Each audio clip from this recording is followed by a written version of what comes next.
Hello, नमस्कार साथियों। स्वागत है आपका उदयपुर लर्निंग क्लासेस में। साथियों, हम राजस्थान के सीईटी और पशु परिषद दोनों प्रतियोगी परीक्षाओं के लिए रोज़ाना राजस्थान जीके के कुछ महत्वपूर्ण प्रश्न देख रहे हैं और इन प्रश्नों की श्रृंखला में हम आज कुछ महत्वपूर्ण प्रश्नों को क्लियर कर रहे हैं, जो प्रश्न आपके आने वाले एग्ज़ाम सीईटी और पशु परिषद दोनों प्रतियोगी परीक्षाओं के लिए बहुत ही महत्वपूर्ण हैं। और इन प्रश्नों में से ये प्रश्न जो हैं, अब तक जो एग्ज़ाम हुए हैं उन परीक्षाओं में बार बार रिपीट होने वाले प्रश्न हैं और आगे आने वाले एग्ज़ाम के अंदर भी आपको इनमें से बहुत से प्रश्न देखने को मिल जाएंगे। तो एक भी प्रश्न को मिस नहीं करना है, ठीक है। और देखिए, अगर आप उदयपुर लर्निंग क्लासेस चैनल पर नए हैं तो चैनल को सब्सक्राइब कर लेना है, ठीक है। और चैनल को सब्सक्राइब कर लेना है। इसके बाद आपको इन प्रश्नों का आंसर अगर आपको पहले से आता है तो साथ ही साथ कमेंट ज़रूर करते रहिएगा, ठीक है। चलिए, आज का जो अपना क्वेश्चन नंबर 1 है, बहुत ही महत्वपूर्ण प्रश्न है। राजस्थान में बालुओं का पहला संरक्षित क्षेत्र कौन सा है? तो देखिए, बहुत ही शानदार प्रश्न है कि राजस्थान में बालुओं का पहला संरक्षित क्षेत्र कौन सा है। तो देखिए, इसके ऑप्शन है। ऑप्शन 1 सुंदा माता, ऑप्शन 2 गोगेलाम, ऑप्शन 3 शाकंबरी, ऑप्शन 4 है गुड़ा बिश्नोयान। तो देखिए, इन चार ऑप्शन में से राजस्थान में बालुओं का पहला संरक्षित क्षेत्र जो है ये कौन सा है? ऑप्शन 1 बिल्कुल सही आंसर हो जाएगा, ठीक है, सुंदा माता। तो इस प्रश्न का ऑप्शन 1 बिल्कुल सही आंसर हो जाएगा और ये प्रश्न आपके आने वाले एग्जाम के लिए बहुत ही हेल्पफुल साबित होंगे, ठीक है। तो एक भी प्रश्न को मिस मत करिएगा। और रोज़ाना राजस्थान जीके की महत्वपूर्ण प्रश्नों की क्लासेस करते हैं, तो रोज़ाना क्लासेस को ज्वाइन करते रहिएगा। आपको सीईटी की जो एग्ज़ाम है सितंबर में, ठीक है, उस एग्ज़ाम तक आपकी तैयारी बेहतर लेवल पर होगी, ठीक है। चलिए, अगला प्रश्न है अपना क्वेश्चन नंबर 2। चलिए, तो देखिए, बहुत ही शानदार क्वेश्चन है। क्वेश्चन नंबर 2 बहुत ही महत्वपूर्ण प्रश्न है। तो देखिए, प्रश्न इस प्रकार है। राजस्थान में कोयला आधारित प्रथम विद्युत उत्पादन तापीय विद्युत संयंत्र है। तो देखिए, राजस्थान में कोयला आधारित प्रथम विद्युत उत्पादन तापीय विद्युत संयंत्र कौन सा है, ठीक है। तो यहाँ पर ऑप्शन है। ऑप्शन 1 रामगढ़ गैस तापीय विद्युत केंद्र, ऑप्शन 2 सूरतगढ़ सुपर क्रिस्टिकल क्रिटिकल ताप विद्युत, और ऑप्शन 3 है कोटा सुपर ताप विद्युत केंद्र, ऑप्शन 4 है छबड़ा सुपर क्रिटिकल हाँ विद्युत परियोजना।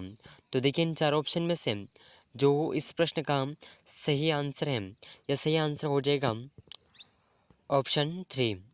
ऑप्शन 3 आपका बिल्कुल सही आंसर हो जाएगा। ऑप्शन सी कोटा सुपर ताप विद्युत केंद्र राजस्थान में कोयला आधारित प्रथम विद्युत उत्पादक तापीय विद्युत संयंत्र है कोटा सुपर ताप विद्युत केंद्र, ठीक है। तो इस प्रश्न का ऑप्शन 3 बिल्कुल सही आंसर हो जाएगा। और इस रिक्त स्थान के यहाँ पर आएगा आपका ये ऑप्शन 3, ठीक है, ज़रूर याद रखिएगा। चलिए, अगला प्रश्न है क्वेश्चन नंबर 3। चलिए, तो देखिए, क्वेश्चन नंबर 3 आपके सामने है और ये जो प्रश्न है क्वेश्चन नंबर 3, ये प्रश्न RS प्री 2010 का जो एग्ज़ाम हुआ था उसमें भी पूछा गया है। और इसी के साथ में एक और एग्ज़ाम था कनिष्ठ अभियंता विद्युत डिग्री धारक, ये एक जो एग्ज़ाम था 2020 का, इस पेपर में भी ये प्रश्न पूछा गया था। तो देखिए, बहुत ही महत्वपूर्ण प्रश्न है, यानी कि 2010 और 20 यानी कि 10 साल के गैप के अंदर, 10 साल के अंतर के अंदर ये क्वेश्चन फिर से रिपीट हुआ है, ठीक है। तो हो सकता है आपके आने वाले एग्जाम सीईटी और पशु परिषद दोनों प्रतियोगी परीक्षाओं में देखने को मिल जाए, ठीक है। तो सभी प्रश्न बहुत ही महत्वपूर्ण हैं, इन प्रश्नों को आप ज़रूर याद रखिएगा। चलिए, तो देखिए, इसके ऑप्शन है। क्वेश्चन इस प्रकार है। राजस्थान में जून माह में न्यूनतम वायुदाब किस जिले में संभावित है? वह है। तो देखिए, राजस्थान में जून माह में न्यूनतम वायुदाब जिस जिले में संभावित है, ये कौन सा जिला है? तो इसके ऑप्शन है। Option 1 Bundi, option 2 Baran, option 3 Jaisalmer, option 4 है राजसमंद। तो देखिए, इन चार ऑप्शन में से राजस्थान में जून माह में न्यूनतम वायुदाब जिस जिले में है, संभावित जिला है जैसलमेर, ठीक है। तो ऑप्शन 3 बिल्कुल सही आंसर हो जाएगा, ऑप्शन 3, ठीक है, ज़रूर याद रखिएगा। चलिए, तो देखिए, अगला प्रश्न है अपना क्वेश्चन नंबर 4, बहुत ही महत्वपूर्ण प्रश्न। चलिए, तो देखिए, क्वेश्चन नंबर 4 आपके सामने है और ये जो प्रश्न है यह प्रश्न खाद्य सुरक्षा अधिकारी एग्ज़ाम 27/6/2023 के एग्ज़ाम में यह प्रश्न पूछा गया है। ठीक है, तो इस प्रश्न को देख कर के आप अंदाज़ा लगा सकते हैं कि ये प्रश्न कितना महत्वपूर्ण है और एग्ज़ाम के अंदर रिपीट होने वाला प्रश्न है। ठीक है, तो ये जो प्रश्न है खाद्य सुरक्षा अधिकारी एग्ज़ाम 27/6/2023 के एग्ज़ाम में पूछा गया प्रश्न है, बहुत ही महत्वपूर्ण प्रश्न है। ठीक है, तो प्रश्न इस प्रकार है, उदयपुर तथा कोटा जिलों में अधिकांशतः है।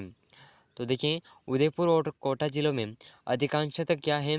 कैल्सी ब्राउन मृदा, नवीन बोरी मृदा, पर्वतीय मृदा, लार दोमर। तो देखिए, इन चारों ऑप्शन में से इस प्रश्न का ऑप्शन 3 बिल्कुल सही आंसर हो जाएगा।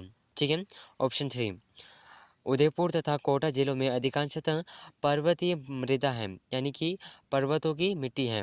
ठीक है, ज़रूर याद रखिएगा। चलिए अगला प्रश्न है क्वेश्चन नंबर 5, बहुत ही महत्वपूर्ण प्रश्न। चलिए तो देखिए, क्वेश्चन नंबर 5 आपके सामने है, बहुत ही शानदार क्वेश्चन है और आने वाले एग्ज़ाम के लिए बहुत ही महत्वपूर्ण प्रश्न है। ठीक है, तो देखिए क्वेश्चन इस प्रकार है, भेड़ की खैरी नस्ल पाई जाती है। तो देखिए, भेड़ की खैरी नस्ल कौन से ज़िलों में पाई जाती है और इसी के साथ में यह जो प्रश्न है किन किन एग्ज़ाम के अंदर रिपीट हुआ है। तो देखिए, अगर बात करें जिन एग्ज़ामों में यह प्रश्न रिपीट हुआ है, तो ये प्रश्न JEN सिविल डिग्री 18/5/2022 के पेपर में रिपीट हुआ है। इसी के साथ में जीके आयुर्वेद इसमें 13/11/2021 के पेपर में यह रिपीट हुआ है। ठीक है, तो भेड़ की खैरी नस्ल कौन से ज़िले में पाई जाती है? अगर बात करें तो देखिए, इसके ऑप्शन है, ऑप्शन 1 उदयपुर, डूंगरपुर, चित्तौड़गढ़ में, जोधपुर, नागौर और पाली में। ऑप्शन 3 है जैसलमेर, बाड़मेर में। तो देखिए, ऑप्शन 4 है चूरू, सीकर और झुंझुनू में। तो देखिए, इन चारों ऑप्शन में से इस क्वेश्चन का जो सही आंसर है, ठीक है, भेड़ की खैरी नस्ल जिस ज़िलों में पाई जाती है, इन ज़िलों के नाम हैं ऑप्शन 3। ऑप्शन 3 इस प्रश्न का बिल्कुल सही आंसर हो जाएगा। जैसलमेर और बाड़मेर में भेड़ की खैरी नस्ल पाई जाती हैं। ठीक है, तो इस प्रश्न का ऑप्शन 3 बिल्कुल सही आंसर हो जाएगा। तो ज़रूर याद रखिएगा, बहुत ही महत्वपूर्ण प्रश्न है। ठीक है, चलिए अगला प्रश्न है अपना क्वेश्चन नंबर 6।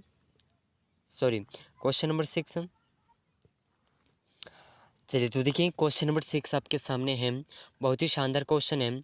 ठीक है, ज़रूर याद रखिएगा, आने वाले एग्ज़ाम के लिए बहुत ही महत्वपूर्ण है। तो प्रश्न इस प्रकार है कि राजस्थान के पश्चिमी मरुस्थल में सबसे प्रमुख बनने वाले बालू का स्तूप कहलाते हैं। तो देखिए, राजस्थान के पश्चिमी मरुस्थल में सबसे प्रमुख बनने वाले बालू का स्तूप क्या कहलाते हैं? तो देखिए, इसके ऑप्शन हैं, ऑप्शन 1 अनुप्रस्थ बालू का स्तूप, ऑप्शन 2 हम्मादा, ऑप्शन 3 है पैराबोलिक बालू का स्तूप, ऑप्शन 4 है सब्र कापिस बालू का स्तूप। तो देखिए, इन चारों ऑप्शन में से इस प्रश्न का जो सही आंसर है, यह सही आंसर हो जाएगा राजस्थान के पश्चिमी मरुस्थल में सबसे प्रमुख बनने वाले बालू का स्तूप कहलाते हैं पैराबोलिक बालू का स्तूप। तो ऑप्शन 3 इस प्रश्न का बिल्कुल सही आंसर हो जाएगा। ठीक है, तो इस प्रश्न का ऑप्शन 3 बिल्कुल सही आंसर है। तो ज़रूर याद रखिएगा, आने वाले एग्ज़ाम के लिए प्रश्न बहुत ही महत्वपूर्ण है। ठीक है, चलिए तो देखिए, अगला प्रश्न है अपना क्वेश्चन नंबर 7। चलिए तो देखिए, क्वेश्चन नंबर 7 आपके सामने है, बहुत ही महत्वपूर्ण प्रश्न है। तो प्रश्न इस प्रकार है, निम्नलिखित में से असुमेलित युग्म है। तो देखिए, यहाँ पर जो 4 युग्म दे रखे हैं, इनमें से हमें असुमेलित युग्म को पहचानना है। ठीक है, तो देखिए, इसके जो ऑप्शन है, ऑप्शन 1 है बाणगंगा नदी को ताला नदी या अर्जुन की गंगा एवं रोंडित नदी भी कहते हैं। तो ऑप्शन 2 है सर्वाधिक त्रिवेणी संगम बनाने वाली नदी बनास है। ऑप्शन 3 है रूपनगढ़ नदी बूझ झील का निर्माण करती है। ऑप्शन 4 है राजस्थान का एकमात्र हैंगिंग ब्रिज चंबल नदी पर कोटा में स्थित है। तो देखिए, अगर इन चारों ऑप्शन में से सही आंसर की बात करें, तो यह सही आंसर हो जाएगा ऑप्शन 3 रूपनगढ़ नदी मीठे पानी की झील है। ठीक है, मीठे पानी की झील है, तो इस प्रश्न का ऑप्शन 3 बिल्कुल सही आंसर हो जाएगा। लेकिन यहाँ पर देखिए, असुमेलित दे रखा है बूझ झील का निर्माण करती है? तो यहाँ पर बूझ झील का निर्माण नहीं करती है, बल्कि ये मीठे पानी का झील है। ठीक है, चलिए तो देखिए अगला प्रश्न है क्वेश्चन नंबर 8। तो देखिए बहुत ही शानदार प्रश्न है क्वेश्चन नंबर 8। चंबल राष्ट्रीय अभयारण्य किस मुख्य वन्यजीव प्रजाति के संरक्षण के लिए महत्वपूर्ण है? तो देखिए चंबल राष्ट्रीय अभयारण्य कौन सी मुख्य वन्य प्रजाति के लिए संरक्षण के लिए महत्वपूर्ण है? तो इसके ऑप्शन है बाघ के लिए, घड़ियाल के लिए, मछलियों की प्रजातियों के लिए, चिंकारा के लिए। तो देखिए इन चारों ऑप्शन में से चंबल राष्ट्रीय अभयारण्य जिस मुख्य वन्यजीव प्रजाति के संरक्षण के लिए महत्वपूर्ण है, यह वन्यजीव है घड़ियाल के लिए। तो इस प्रश्न का ऑप्शन टू बिल्कुल सही आंसर हो जाएगा। ठीक है, चलिए नेक्स्ट क्वेश्चन है क्वेश्चन नंबर 9। चलिए तो देखिए क्वेश्चन नंबर 9 आपके सामने है, बहुत ही महत्वपूर्ण है, तो ज़रूर याद रखिएगा। तो देखिए प्रश्न इस प्रकार है, निम्न कथनों में से असत्य कथन है। तो यहाँ पर जो असत्य कथन है हमें वो अपना सही आंसर हो जाएगा। ठीक है, तो देखिए इसका ऑप्शन 1 है अरावली पर्वतमाला का विस्तार पालनपुर गुजरात से संसद भवन दिल्ली में रायसीना का पहाड़ियों के रूप में स्थित है। ऑप्शन 2 है अरावली का विस्तार उत्तर पूर्व से दक्षिण पश्चिम की ओर है। तो देखिए अगर अरावली का विस्तार की बात करें तो ये दक्षिण पूर्व से उत्तर पूर्व की ओर है और ये बढ़ता हुआ है। ठीक है, तो ये जो ऑप्शन 2 दे रखा है ये ऑप्शन गलत दे रखा है, असत्य दे रखा है। तो इस प्रश्न का ऑप्शन 2 बिल्कुल सही आंसर हो जाएगा। इसी के साथ में ऑप्शन 3 है राजस्थान में अरावली का विस्तार खेड़ ब्रह्मा यानी कि सिरोही से खेतड़ी झुंझुनू तक है। ठीक है, अरावली पर्वतमाला की कुल लंबाई 692 किलोमीटर है। तो इस प्रश्न का जो सही आंसर है ये सही आंसर ऑप्शन 2 बिल्कुल सही आंसर हो जाएगा। ठीक है, ऑप्शन 2 ज़रूर याद रखिएगा। चलिए तो देखिए अगला प्रश्न है अपना क्वेश्चन नंबर 10, बहुत ही महत्वपूर्ण प्रश्न। तो देखिए क्वेश्चन नंबर 10 आपके सामने है, बहुत ही महत्वपूर्ण प्रश्न है, ज़रूर याद रखिएगा। ठीक है, तो प्रश्न इस प्रकार है, तनोट डांडे वाला गोटारू तथा रामगढ़ किसके लिए विख्यात हैं? तो तनोट डांडे वाला गोटारू तथा रामगढ़ किसके लिए विख्यात हैं? तो देखिए इसके ऑप्शन है, ऑप्शन 1 तेल उत्पादन के लिए, प्राकृतिक गैस उत्पादन के लिए, सफ़ेद सीमेंट उत्पादन के लिए, अभ्रक उत्पादन के लिए। तो अगर बात करें इस प्रश्न के सही आंसर की तो तनोट डांडे वाला गोटारू तथा रामगढ़ जिसके लिए विख्यात है यह है प्राकृतिक गैस उत्पादन के लिए विख्यात है। तो इस प्रश्न का ऑप्शन 2 बिल्कुल सही आंसर हो जाएगा। ठीक है, बहुत ही महत्वपूर्ण प्रश्न है, ज़रूर याद रखिएगा। तो देखिए अगर आप उदयपुर लर्निंग क्लासेस चैनल पर नए हैं तो चैनल को सब्सक्राइब जरूर कर लीजिएगा और इस क्लास को अपने दोस्तों तक शेयर ज़रूर करिएगा।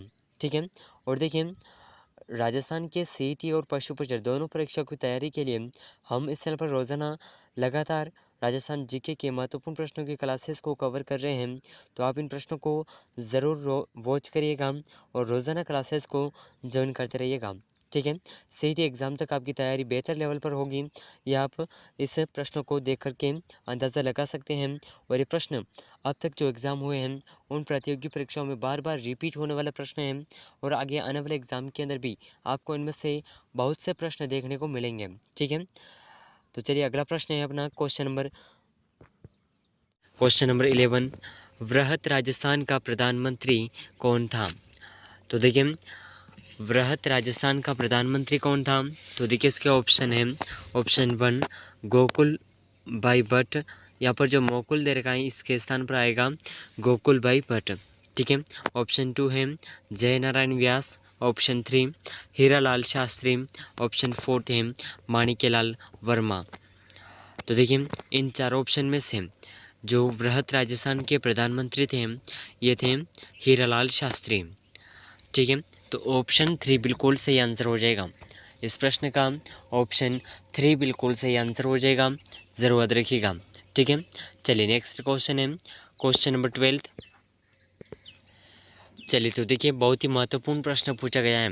ठीक है, बहुत ही शानदार प्रश्न है क्वेश्चन नंबर 12।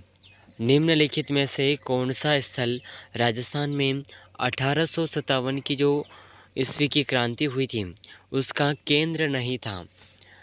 तो राजस्थान का ऐसा कौन सा स्थल है जो 1857 की क्रांति का केंद्र नहीं था?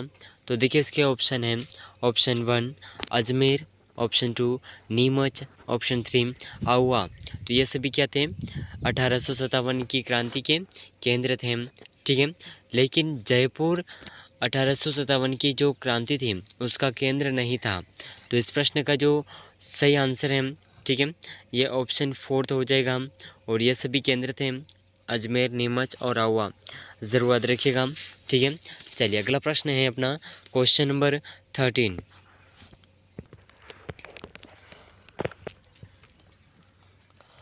चलिए तो देखिए क्वेश्चन नंबर 13 आपके सामने है। बहुत ही शानदार क्वेश्चन और बहुत ही महत्वपूर्ण प्रश्न है, ज़रूर याद रखिएगा। ठीक है, तो देखिए प्रश्न इस प्रकार है कि राजस्थान के विख्यात इतिहासकार जो एक समाज सुधारक भी थे। तो राजस्थान के ऐसे कौन से विख्यात इतिहासकार थे जो समाज सुधारक भी थे? ठीक है, तो इसके ऑप्शन है, ऑप्शन 1 मानकरण शारदा, जमनालाल बजाज, ऑप्शन 3 है हरविलास शारदा, ऑप्शन 4 है CKF वाल्टेयर। तो देखिए इन चारों ऑप्शन में से जो राजस्थान के ऐसे इतिहासकार जो समाज सुधारक भी थे, ये इतिहासकार हैं हरविलास शारदा। तो इस प्रश्न का ऑप्शन 3 बिल्कुल सही आंसर हो जाएगा। ठीक है, ऑप्शन 3 इस प्रश्न का बिल्कुल सही आंसर हो जाएगा। ठीक है, ज़रूर याद रखिएगा। चलिए अगला प्रश्न है क्वेश्चन नंबर 14। चलिए तो देखिए क्वेश्चन नंबर 14 आपके सामने है, बहुत ही महत्वपूर्ण है। साथियों ये क्वेश्चन आप ज़रूर याद रखिएगा। ये प्रश्न CET और पशु परिचर एग्ज़ाम दोनों परीक्षाओं के लिए बहुत ही महत्वपूर्ण है। और अब तक जो एग्ज़ाम हुए हैं उनमें से इन प्रश्नों में से बहुत से प्रश्न देखने को मिले हैं। ठीक है, तो आगे आने वाले एग्ज़ाम के लिए भी प्रश्न बहुत ही महत्वपूर्ण है, तो ज़रूर याद रखिएगा। तो देखिए प्रश्न इस प्रकार है, क्वेश्चन नंबर 14 राजस्थानी रियासतों में सबसे पहले किस रियासत में प्रजामंडल की स्थापना हुई? तो देखिए राजस्थान की पहले क्या है रियासतें थीं, तो उसमें से सबसे पहले प्रजामंडल में कौन सी रियासत की स्थापना हुई, ये इस क्वेश्चन के अंदर पूछा गया है। ठीक है, तो देखिए इसके ऑप्शन हैं मेवाड़, अलवर, जयपुर, प्रतापगढ़। तो इन चारों ऑप्शन में से ऑप्शन 3 बिल्कुल सही आंसर हो जाएगा। ऑप्शन 3 जयपुर रियासत की सबसे पहले रियासत प्रजामंडल में इसकी जो स्थापना हुई थी। ठीक है, अब देखिए इसकी जो स्थापना है कौन से सन में हुई थी? तो अगर सन पूछा जाए तो 1931। ठीक है, ज़रूर याद रखिएगा। चलिए अगला प्रश्न है क्वेश्चन नंबर 15। चलिए तो देखिए क्वेश्चन नंबर 15 आपके सामने है, बहुत ही शानदार क्वेश्चन। राजस्थान में 1857 के विद्रोह की शुरुआत कहाँ से हुई? तो राजस्थान में जो 1857 का विद्रोह हुआ था, इसकी शुरुआत राजस्थान के कौन से स्थान से हुई थी? ठीक है, तो इन स्थानों के नाम हैं नीमच छावनी, एरिनपुरा छावनी, देवली छावनी, नसीराबाद छावनी। तो देखिए इन चारों छावनियों में से राजस्थान के अंदर जो 1857 के विद्रोह की शुरुआत हुई थी, यह नसीराबाद छावनी से हुई थी। तो ऑप्शन 4 इस प्रश्न का बिल्कुल सही आंसर हो जाएगा। ठीक है, ऑप्शन 4 बिल्कुल सही आंसर हो जाएगा, ज़रूर याद रखिएगा, बहुत ही महत्वपूर्ण है। ठीक है, चलिए नेक्स्ट क्वेश्चन है क्वेश्चन नंबर 16। चलिए तो देखिए बहुत ही महत्वपूर्ण प्रश्न है क्वेश्चन नंबर 16। राजस्थान में राजनीतिक चेतना को सर्वप्रथम जन्म देने वाले थे? तो देखिए राजस्थान में राजनीतिक चेतना को सर्वप्रथम जन्म देने वाले कौन थे? तो देखिए इसके ऑप्शन हैं, ऑप्शन 1 अर्जुनलाल सेठी, ऑप्शन 2 विजय सिंह पथिक, ऑप्शन 3 है सेठ दामोदर दास, ऑप्शन 4 है सहसमल वोहरा। तो देखिए इन चारों ऑप्शन में से इस प्रश्न का जो सही आंसर है, राजस्थान में राजनीतिक चेतना का सर्वप्रथम जन्म देने वाले थे अर्जुनलाल सेठी।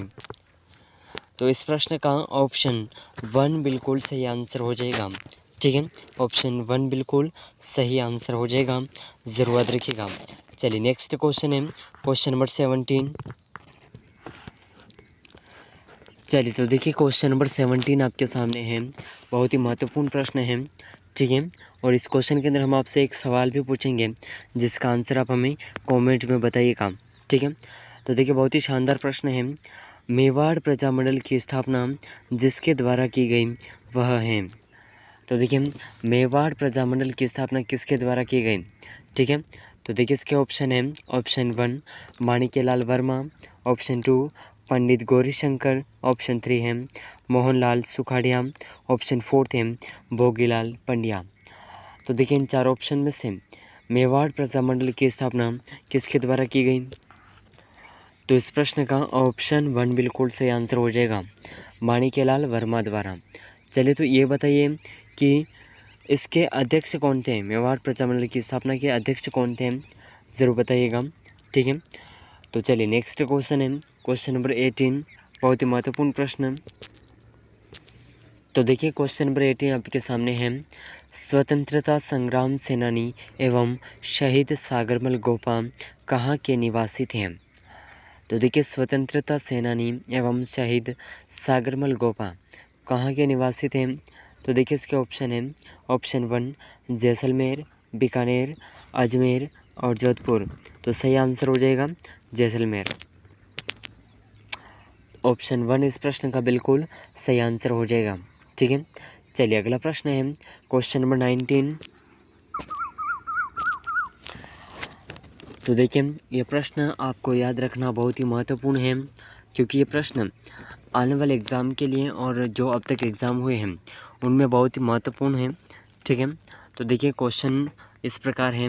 लॉर्ड हेस्टिंग्स संधि स्वीकार करने वाला प्रथम राजस्थानी राज्य था। तो लॉर्ड हेस्टिंग्स संधि स्वीकार करने वाला प्रथम राजस्थानी राज्य कौन था। तो इसका जो सही आंसर है, यह सही आंसर हो जाएगा करौली। ऑप्शन 1 बिल्कुल सही आंसर हो जाएगा, ठीक है, करौली। चलिए अगला क्वेश्चन है, क्वेश्चन नंबर 20। तो देखिए बहुत ही महत्वपूर्ण प्रश्न है, क्वेश्चन नंबर 20। 1857 में आउवा में किस ब्रिटिश पॉलिटिकल एजेंट की हत्या की गई। तो देखिए 1857 में आउवा छावनी, ठीक है, वहाँ पर कौन से ब्रिटिश पॉलिटिकल एजेंट की हत्या की गई। तो इसके ऑप्शन है, option 1 captain Mock Benson, option 2 George Patrick Lawrence, option 3 colonel Eberton, option 4 थे कैप्टन शावर्स। तो देखिए इन चार ऑप्शन में से इस प्रश्न का सही आंसर हो जाएगा 1857 में आउवा के ब्रिटिश पॉलिटिकल एजेंट की जो हत्या थी यह कैप्टन मॉक बेंसन की हुई थी, ठीक है। तो ऑप्शन 1 इस प्रश्न का बिल्कुल सही आंसर हो जाएगा। क्वेश्चन नंबर 21 आपके सामने है। बहुत ही शानदार क्वेश्चन है। अगर आपको इन प्रश्नों का आंसर पहले से आता है तो साथ ही साथ कमेंट ज़रूर करते रहिएगा, ठीक है। चलिए तो महत्वपूर्ण प्रश्न है, ज़रूर याद रखिएगा। तो देखिए प्रश्न इस प्रकार है। राजस्थान की किस नदी को वन की आशा यानी कि जंगल की आशा के नाम से जाना जाता है। तो देखिए राजस्थान की ऐसी कौन सी नदी है जिसे वन की आशा या फिर जंगल की आशा के नाम से जाना जाता है। तो देखिए इसके ऑप्शन है, ऑप्शन 1 बनास, ऑप्शन 2 लोनी नदी, ऑप्शन 3 चंबल नदी, ऑप्शन 4 माही नदी। तो देखिए इन चार ऑप्शन में से राजस्थान की वह नदी जिसे वन की आशा के नाम से जाना जाता है ये नदी है बनास नदी, ठीक है। तो ऑप्शन 1 इस प्रश्न का बिल्कुल सही आंसर हो जाएगा, ठीक है। चलिए अगला प्रश्न है, क्वेश्चन नंबर 2, बहुत ही महत्वपूर्ण प्रश्न। चलिए तो देखिए बहुत ही महत्वपूर्ण प्रश्न है, क्वेश्चन नंबर 2 बहुत ही शानदार क्वेश्चन है, ज़रूर याद रखिएगा, ठीक है। तो देखिए प्रश्न इस प्रकार है। राजस्थान का सबसे बड़ा बाग है। तो देखिए राजस्थान का सबसे बड़ा बाग कौन सा है। मरुस्थल का बाग है, पठारी क्षेत्र है या फिर पहाड़ी क्षेत्र है या समतल मैदान है। तो देखिए इन चार ऑप्शन में से इस प्रश्न का जो सही आंसर है राजस्थान का सबसे बड़ा बाग है मरुस्थल का बाग, ठीक है। तो ऑप्शन 1 इसका बिल्कुल सही आंसर हो जाएगा। और ये जो मरुस्थल का बाग है यह 61.11% क्षेत्र में फैला हुआ है, ठीक है, 61.11%। ज़रूर याद रखिएगा, आने वाले एग्जाम के अंदर पूछा जा सकता है, ठीक है। चलिए नेक्स्ट क्वेश्चन है, क्वेश्चन नंबर 3। चलिए तो देखिए बहुत ही महत्वपूर्ण प्रश्न है और ये जो प्रश्न है ये आपके महिला पर्यवेक्षक जो एग्ज़ाम हुआ था 2019 में उसमें प्रश्न पूछा गया था।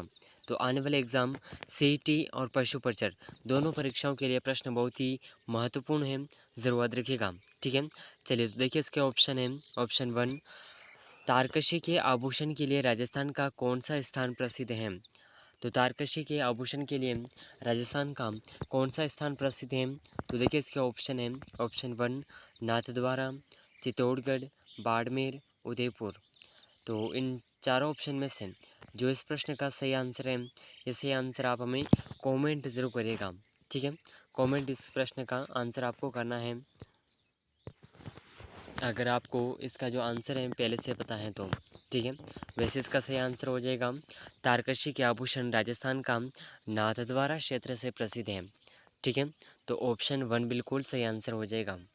चलिए अगला प्रश्न है क्वेश्चन नंबर 24। चलिए तो देखिए क्वेश्चन नंबर 24 आपके सामने है। बहुत ही शानदार क्वेश्चन है और ये प्रश्न भी प्रयोगशाला सहायक परीक्षा 2019 के पेपर में यह प्रश्न पूछा गया था।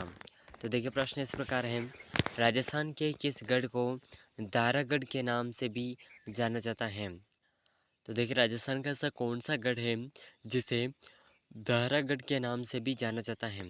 ठीक है, तो देखिए इसके ऑप्शन है। ऑप्शन 1, बटनेर का किला। ऑप्शन 2, गांगरोन का किला, गागरोन का किला। ऑप्शन 3 है रणथंभौर का किला और ऑप्शन 4 है चौमुहागढ़।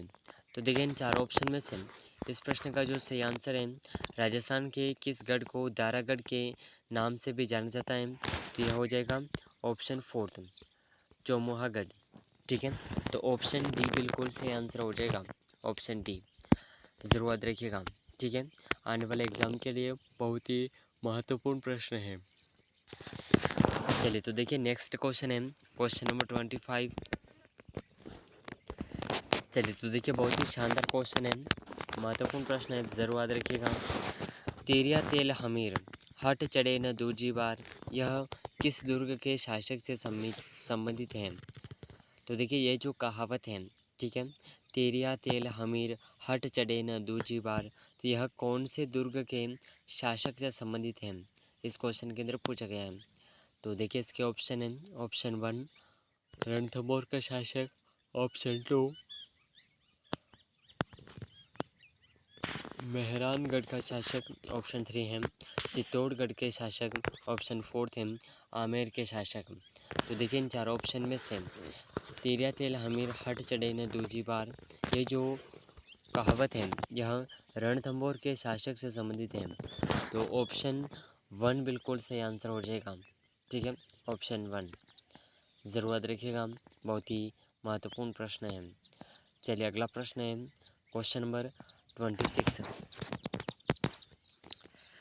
चलिए तो देखिए बहुत ही शानदार क्वेश्चन है क्वेश्चन नंबर 26, बहुत ही महत्वपूर्ण प्रश्न है, ज़रूर याद रखिएगा। ठीक है, तो देखिए प्रश्न इस प्रकार है, जल दुर्ग कहाँ है? और ये जो प्रश्न है सेकंड ग्रेड एग्ज़ाम 2011 के पेपर में पूछा गया प्रश्न है। ठीक है, तो ज़रूर याद रखिएगा, आने वाला एग्ज़ाम सीईटी और पशु परिचर दोनों परीक्षाओं के लिए बहुत ही महत्वपूर्ण है। ठीक है, तो देखिए प्रश्न इस प्रकार है कि जल दुर्ग कहाँ है?